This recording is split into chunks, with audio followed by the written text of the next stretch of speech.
নমস্কার বন্ধুরা, আজকে কিন্তু নিয়ে চলে আসলাম পটল ভর্তা। তো খুবই কম সময় হয়ে যায় আর খেতে কিন্তু দুর্দান্ত লাগে। তো বাড়িতে একবার ট্রাই করার অনুরোধ রইল। তো এখানে আমি 300 গ্রাম মতন পটল নিয়ে নিয়েছি।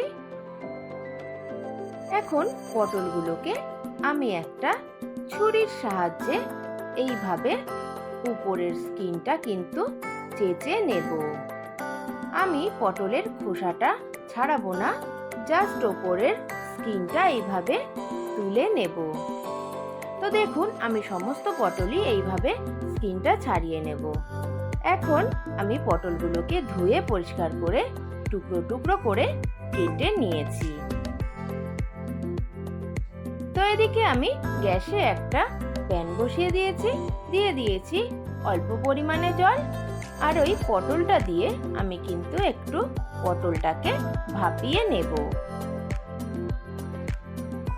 তো আমি পটলে কিন্তু একটু নুন, হলুদ আর একটা কাঁচা লঙ্কা অ্যাড করে দিয়েছি।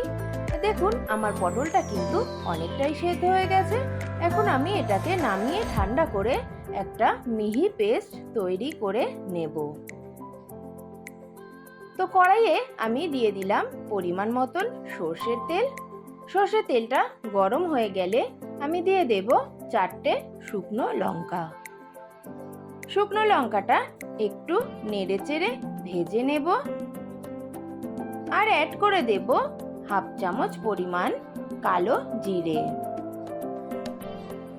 দিয়ে দেব কিছুটা রসুন আমি কেটে রেখেছি, সেটা অ্যাড করে দেব। একটু নেড়ে চেড়ে নেব। এখানে আমি দুটো বড় সাইজের পেঁয়াজ আমি কুচি করে নিয়েছি, সেটা এখানে অ্যাড করে দিলাম।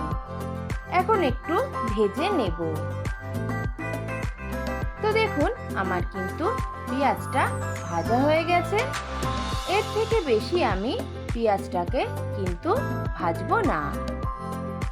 এখানে অ্যাড করে দিলাম যে পটলটা আমি পেস্ট করে রেখেছিলাম, সেটা এখানে অ্যাড করে দিলাম।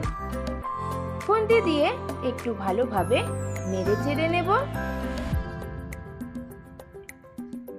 এখন আমি অ্যাড করে দেব একটা কাঁচা লঙ্কা। ঝালটা কিন্তু যে যার স্বাদ অনুযায়ী দিয়ে দেবেন।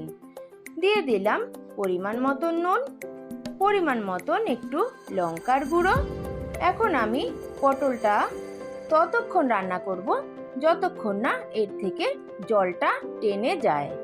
তো দেখুন, আমার কিন্তু জলটা অনেকটাই টেনে এসেছে। তো আমি আরেকটু জল কিন্তু টানিয়ে নেব। তো দেখুন, আমার কিন্তু জলটা টেনে এসেছে। এই সময় আমি একটু চিনি এখানে অ্যাড করে দেব।